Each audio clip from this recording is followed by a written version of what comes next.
Non-destructive testing. Ultrasonic examination. The basic principle of ultrasonic testing of materials is the propagation and reflection of sound waves. As an example, a cylindrical workpiece is shown in the animation. The longitudinal section through the cylinder shows the position of the atoms, extremely magnified and simplified as a single crystal. To begin with, a rigid unyielding stop is attached to the right front end of the cylinder. At the left front end, a disc is installed. It will be used to transmit and receive sound waves. Pushing and pulling briefly at the disc causes a longitudinal sound wave to propagate through the cylinder. When the sound wave reaches the rigid stop at the right side, it is reflected and runs back towards the disc, which now serves as a receiver. A free end is also able to reflect a wave.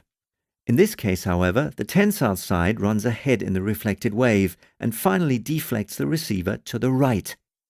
The reflected wave is even reflected again and actually travels for several times across the length of the cylinder, but this is not shown in the animation for the sake of simplicity. So, if a sound wave is generated at one end of a workpiece, it will travel through the material with its speed of sound.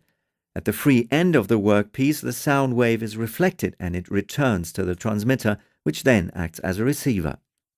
For ultrasonic testing of a workpiece, not a large transmitter is used in most cases, but a rather compact one, which generates a short ultrasonic pulse. At a place free from defects, the ultrasonic pulse travels to the right front end, also termed back wall. The pulse is reflected and recorded again as an echo. When the transmitter is moved a little downwards, the cavity reflects a part of the wave. That part arrives earlier at the transmitter than the rest of the sound wave. Even further downwards, the cavity reflects the complete ultrasonic pulse. For material testing, either the echo of a defect can be utilized, this is the pulse echo mode, or the phenomenon that hardly any sound waves pass through the imperfection. This is called the through transmission mode.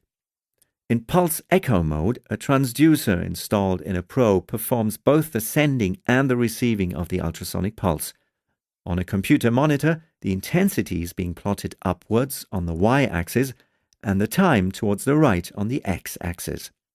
With the probe at a place free from defects, only two signals may be seen on the monitor: the transmission pulse and the echo resulting from the lower surface of the workpiece, termed back wall echo.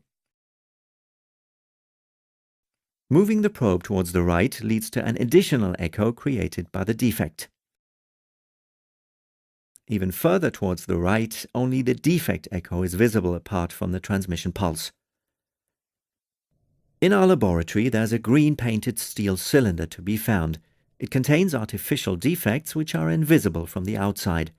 To track down the defects, the material tester uses the pulse echo method. This is how a typical probe looks like. Under the bright wear plate, a piezoelectric disc is installed. It can transmit and receive ultrasonic pulses. A computer operates the probe via a plug-in card and power electronics. On the monitor, the intensity is plotted upwards and the time is plotted to the right. After placing the probe on top of the cylinder, initially no echo at all may be seen on the monitor. The reason for this is the too small contact area between the probe and the workpiece. Only with the use of a gel, the so-called couplant, the ultrasonic pulses can get into the workpiece and can also go back into the probe. Now the back wall echo turns up on the monitor. The material tester spreads out the gel evenly on the top surface. That way she is able to examine the entire cylinder. Using the velocity of sound in the material, one can plot the calculated depth on the monitor to the right instead of time. A very useful feature. With the help of so-called trigger gates, which may be set on the echoes with a computer mouse, the depth of the defects can easily be read off at the lower left-hand corner of the monitor. The cylinder back wall lies in a depth of about 200 mm below the probe, so the cylinder has a height of 200 mm. And here we go. The material tester scans the upper front end of the cylinder with a probe and observes the monitor. A defect echo appears on the monitor. This defect is located in a depth of 130 mm below the surface.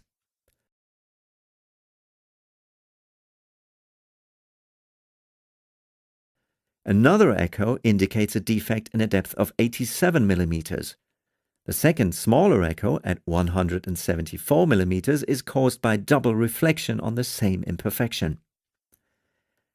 And these are the defects: a drill hole and a saw cut. Filled up near the surface and painted, they are not visible from the outside. The drill hole in a depth of 130 millimeters.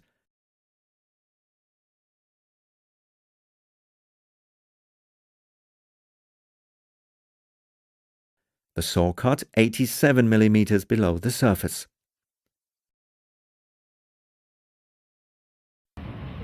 Trams are popular means of transport in Karlsruhe in southern Germany. The tram cars are not only cleaned regularly, but also tested thoroughly in regular intervals by the transport company. Among many other maintenance points, the ultrasonic examination of the wheel axles plays an important role. A tram enters the maintenance hall for inspection. Some of the tram cars have already been lifted up. That way the bogies can easily be detached, pushed forward and examined carefully. This is one of the bogies, jacked up to comfortable working height and prepared for ultrasonic inspection.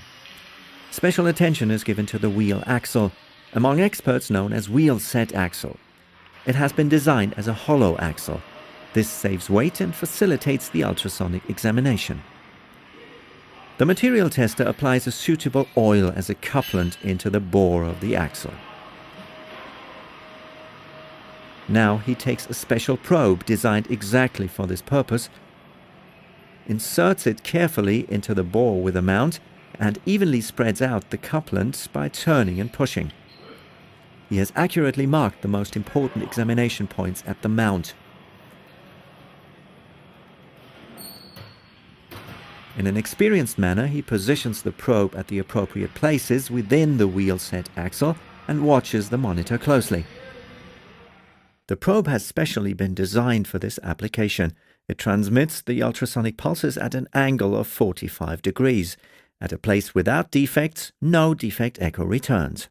But when the pulse encounters a crack which has grown in from the outside, double reflection occurs and a typical defect echo is recorded.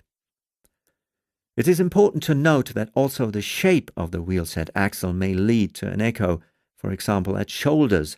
These are so-called contour echoes. In this particular case, only contour echoes are recorded. No abnormality has been detected. The wheel set axle is perfect and can be used again to transport many passengers until the next examination becomes due.